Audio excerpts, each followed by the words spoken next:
I'm going to cover. My purpose is not to change your religion. My purpose is not to make you believe everything that I say. On the contrary, I'm the only one in the world that will tell you, listen to everyone, read everything, believe absolutely nobody, including me.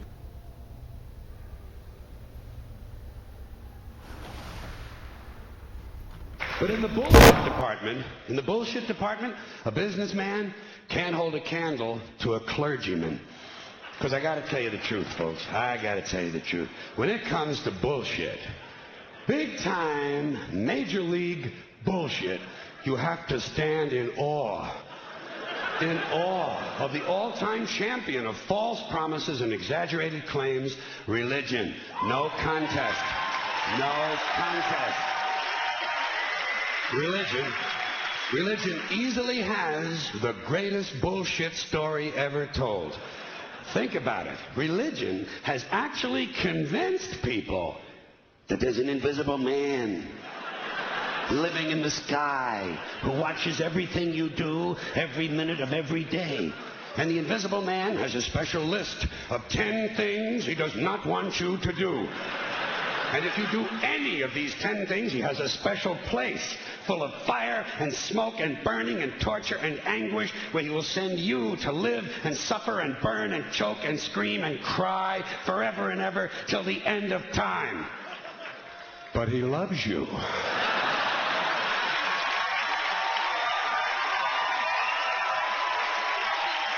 He loves you. He loves you and he needs money. He always needs money. He's all powerful, all perfect, all knowing, and all wise. Somehow, just can't handle money. Religion takes in billions of dollars. They pay no taxes, and they always need a little more. Now, you talk about a good bullshit story. Holy shit.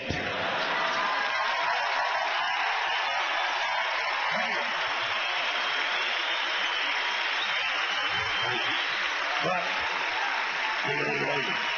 thank you very much. But I want you to know something. This is sincere. I want you to know, when it comes to believing in God, I really tried. I really tried. I tried to believe that there is a God who created each of us in his own image and likeness, loves us very much, and keeps a close eye on things. I really tried to believe that, but I got to tell you, the longer you live, the more you look around, the more you realize something is fucked up. Something is wrong here. War, disease, death, destruction, hunger, filth, poverty, torture, crime, corruption, and the ice-capades. Something is definitely wrong. This is not good work. If this is the best God can do, I am not impressed. Results like these do not belong on the resume of a supreme being. This is the kind of shit you'd expect from an office temp with a bad attitude. And just between you and me, in any decently run universe, this guy would have been out on his all-powerful ass a long time ago. And by the way, I say this guy because I firmly believe, looking at these results, that if there is a God, it has to be a man. No woman could or would ever fuck things up like this.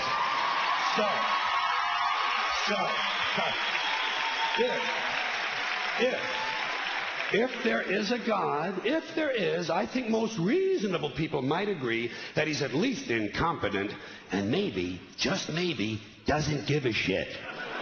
Doesn't give a shit, which I admire in a person and which would explain a lot of these bad results. So rather than be just another mindless religious robot, mindlessly and aimlessly and blindly believing that all of this is in the hands of some spooky, incompetent father figure who doesn't give a shit, I decided to look around for something else to worship, something I could really count on. And immediately, I thought of the sun. Happened like that.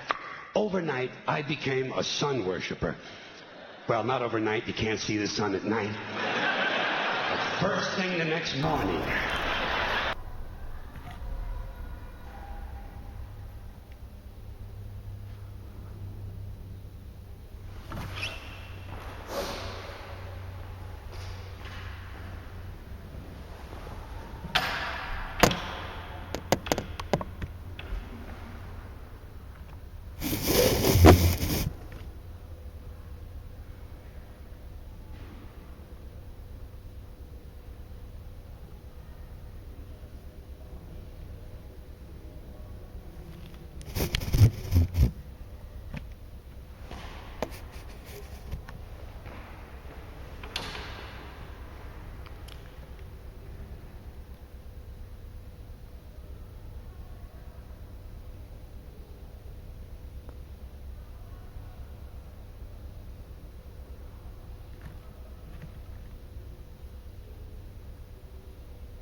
doesn't make the world this way.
Are we at one of those moments in history in which there is the necessity for a new world order? A, because of what's taken place in the Middle East, the rise of different kinds of groups, and B, what's happened in Asia, meaning that there has been a shift from the West to the East. There's a need for a new world order, but it has different characteristics in different parts of the world. Hello, doctor.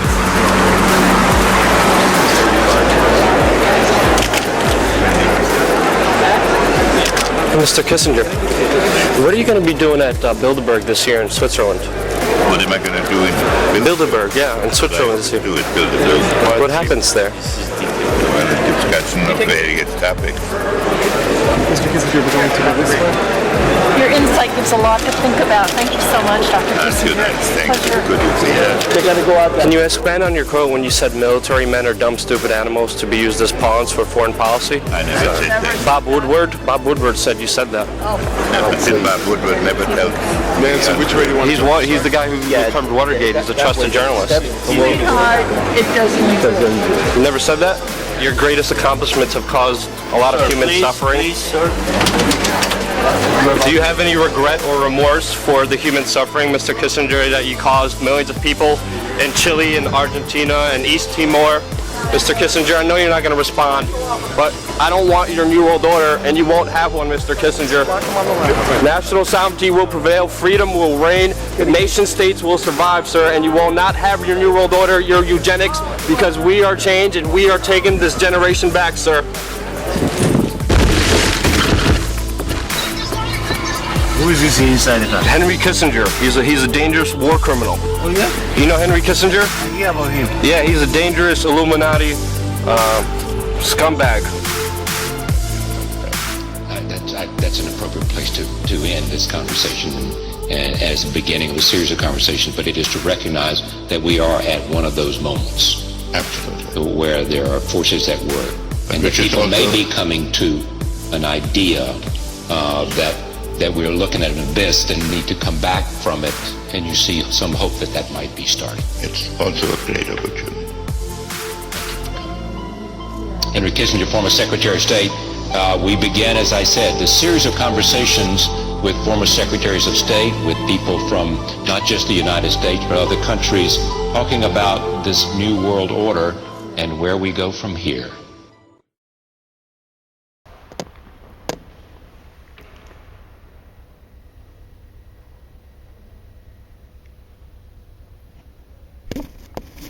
Mm-hmm.